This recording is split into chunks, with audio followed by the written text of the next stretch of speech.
हे दोस्तों, I am your friend Manoj Malu. Welcome to my channel. यदि आप मेरे चैनल पर नए हैं तो चैनल को सब्सक्राइब जरूर करें और वीडियो को लाइक एंड शेयर करें। आज मैं आपके सामने लाया हूँ एक नया टॉपिक, एंगर कंट्रोल। इस वीडियो को मैंने दो पार्ट में बांटा है।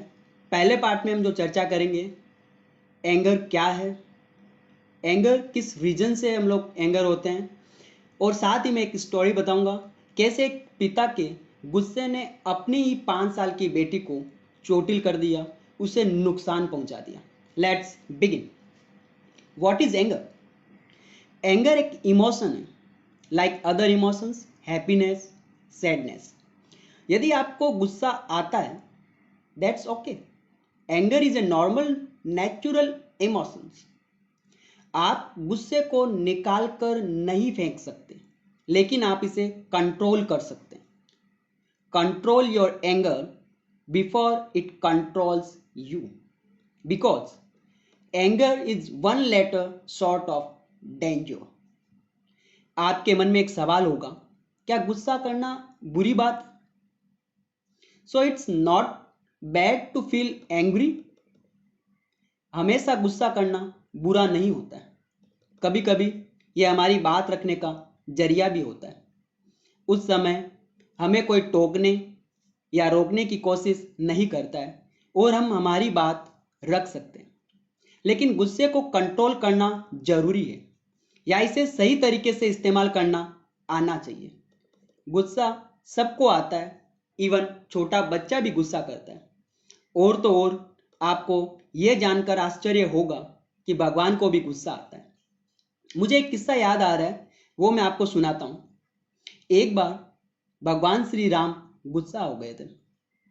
भगवान श्री राम को अपनी सेना के साथ लंका जाने के लिए समुद्र पार करना था। उस समय भगवान राम समुद्र देव को प्रसन्न करने के लिए उनकी पूजा करते हैं। लेकिन 3 दिन बीत जाने पर भी जब समुद्र देव उनकी प्रार्थना सुनकर नहीं आते हैं, तब भगवान श्री राम को गुस्सा आता है और वो समुद्र को चेतावनी देते हुए पूरे समुद्र को सुखाने के लिए धनुष पर बाण रखकर चलाने ही वाले होते हैं कि समुद्र देव प्रकट हो जाते हैं, उनसे क्षमा मांगते हैं और उन्हें समुद्र पार करने का तरीका बताते हैं।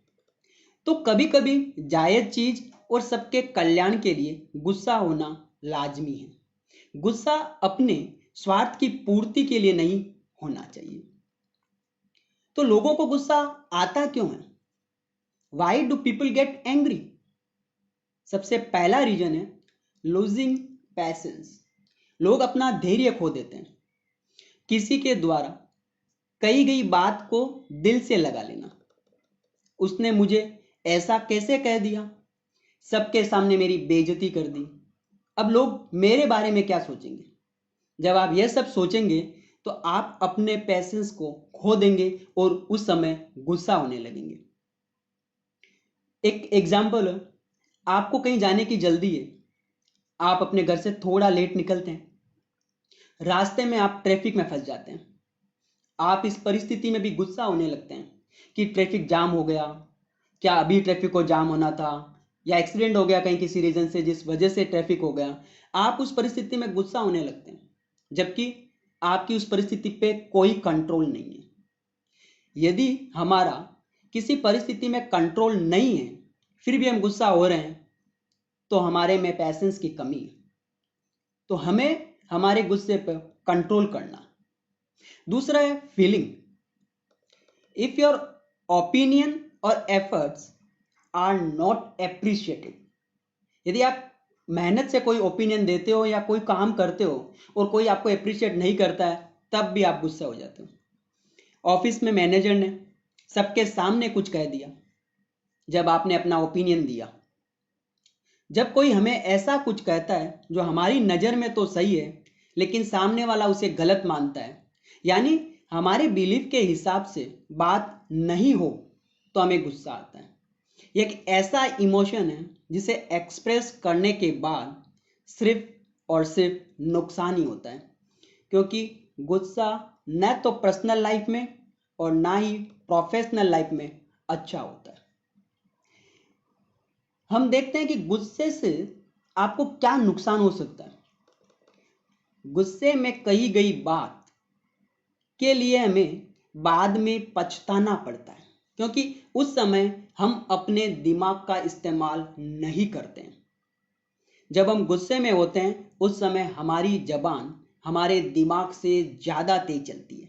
हम वो कहते हैं जो हमारे बिलीफ के हिसाब से सही है, जो हमारा मन कहने को करता है। हम वो नहीं करते जो सही होता है। मैं आपको एक कहानी सुनाता हूँ, कैसे एक पिता के गुस्से ने अपनी 5 साल की बेटी को चोटिल कर दिया। एक पिता संडे को अपनी नई गाड़ी को साफ कर रहे थे। उस समय उसकी 5 साल की बेटी गाड़ी के पास आती है और किसी नुकीली पिन से गाड़ी पे कुछ लिख रही होती है। स्क्रैच की आवाज़ सुनकर उसके पिता गुस्से में आते हैं कि मेरी नई गाड़ी को मेरी बेटी क्या कर रही है, स्क्रैच कर रही है। वो अपनी बेटी से वो नुकीली पिन इस प्रकार चीनता है कि उसकी उंगली से खून आने लग जाता है।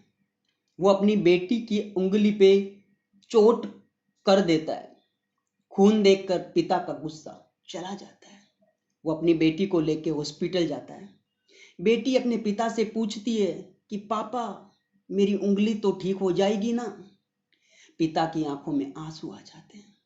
वो वापस अपने घर आकर अपनी गाड़ी को देखता है कि उसकी बेटी उस पिन से क्या कर रही थी। जब पिता ये देखता है कि उसकी बेटी ने गाड़ी पर आई लव यू पापा लिखा था, अब उसे अपने किए हुए पर पश्चाताप हो रहा था कि क्यों उस समय मैंने अपने गुस्से को कंट्रोल नहीं किया, क्यों मैंने मेरी बेटी को नुकसान कर दिया, जबकि वो बेटी मेरे बारे में लिख रही थी, आई लव यू पापा लिखा था। You will not be punished for your anger, you will be punished by your anger. आपने देखा कैसे एक पिता ने गुस्से में अपनी ही बेटी को नुकसान पहुंचा दिया। हमें अपने गुस्से पर कंट्रोल करना आना चाहिए। बिना गुस्से पे कंट्रोल किए हम यदि ऐसे ही गुस्सा करेंगे तो अपने परिवार वालों को नुकसान ही पहुंचाएंगे। हम अगले पार्ट में सीखेंगे कि अपने गुस्से को कैसे कंट्रोल करना चाहिए, किस तरीके से हम गुस्से को कंट्रोल कर सकते हैं। Till then, watch my earlier videos, like, share and subscribe my channel. Thank you for watching.